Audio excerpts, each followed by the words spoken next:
Bal ve limonun doğal iyileştirici gücü.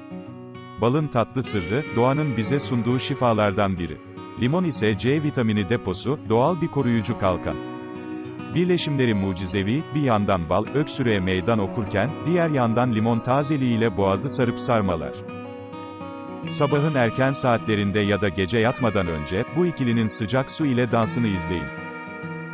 Bu karışım, soğuk algınlığı ve öksürük belirtileriyle savaşırken, vücudunuzun direncini de artırır.